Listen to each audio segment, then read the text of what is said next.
அனைவருக்கும் வணக்கம். இன்னைக்கு டிஎன்ஏல என்ன செய்திகள் இருக்கு அப்படின்னு சொல்லி பார்ப்போம்.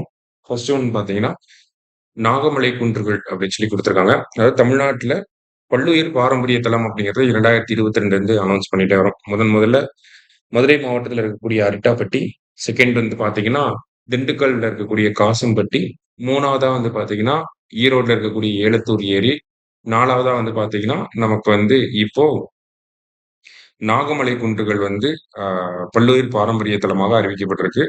நமக்கு வந்து அ பயோடைவர்சிட்டி ஆக்ட் 2002 இருக்கு இல்லையா? அதுக்கு கீழ தான் இந்த பல்லுயிர் பாரம்பரிய தலங்கள் அப்படிங்கிறது அறிவிக்கப்படுது. சரிங்களா? ஸோ அததான் இங்க வந்து குடுத்திருக்காங்க. அழிந்து வரக்கூடிய இனங்கள் மெரைன் மைக்ரேட்டரி அண்ட் அக்வாட்டிக் ஸ்பீசிஸ்ல அதிகமா இருக்கும். பறவைகள், உதாரணத்துக்கு ஈகிள், பருந்துகள், கழுகுகள் எல்லாமே அதிகமா இருக்கும் அப்படிங்கிறத சொல்லியிருக்காங்க. சரியா? அடுத்ததா பார்த்தீங்க அப்படின்னா, நமக்கு வேதியியலுக்கான நோபல் பரிசு அப்படிங்கிறத அனௌன்ஸ் பண்ணியிருக்காங்க. ஸோ வேதியியலுக்கான நோபல் பரிச பொறுத்தவரைக்கும் பார்த்தீங்கன்னா, ரிச்சர்ட் ராப்சன், அடுத்ததா வந்து பார்த்தீங்கன்னா, சுசுமு கிட்டாகாவா, அடுத்தது அமெரிக்காவ சேர்ந்த அ ஒமர் யாகி அப்படிங்கிற 3 பேருக்கு வந்து இந்த விருது வழங்கப்பட்டிருக்கு. எதுக்காக அப்படின்னு சொல்லி பார்த்தீங்கன்னா, மெட்டல் ஆர்கானிக் ஃப்ரேம்வொர்க் MOF அப்படின்னு சொல்லுவாங்க. உலோக கரிம கட்டமைப்பு அப்படிங்கிற இவங்களோட கண்டுபிடிப்புக்காக இந்த விருது வந்து வழங்கப்பட்டிருக்கு. சரியா?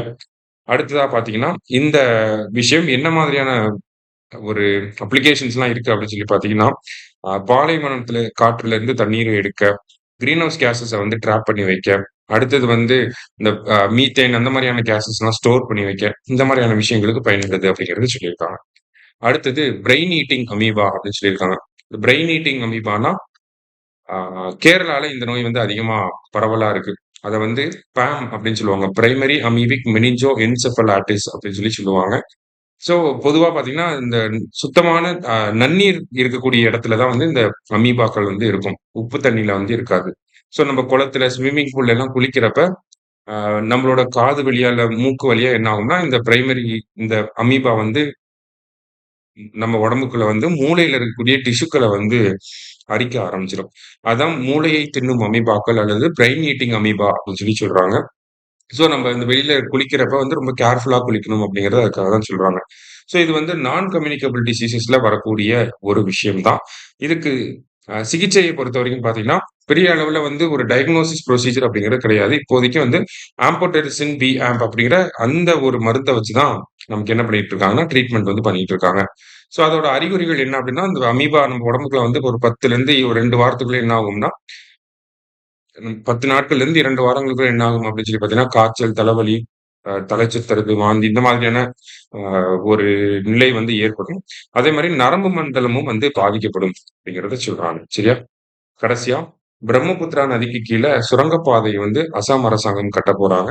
ஸோ பிரம்மபுத்திரா நதிக்கு கீழ பார்த்தீங்கன்னா, ஒரு சுரங்கப்பாதை. இது எந்த இடத்த இணைக்கப் போகுது அப்படின்னா, நுமலிகர் அப்படிங்கிற இடத்துலருந்து கோக்பூர் வரைக்கும் இந்த ஒரு பாலம் இருக்கப் போகுது அப்படிங்கிறத சொல்லியிருக்காங்க. இந்த சுரங்கப்பாதை இருக்கப் போகுதுன்னு சொல்லியிருக்காங்க.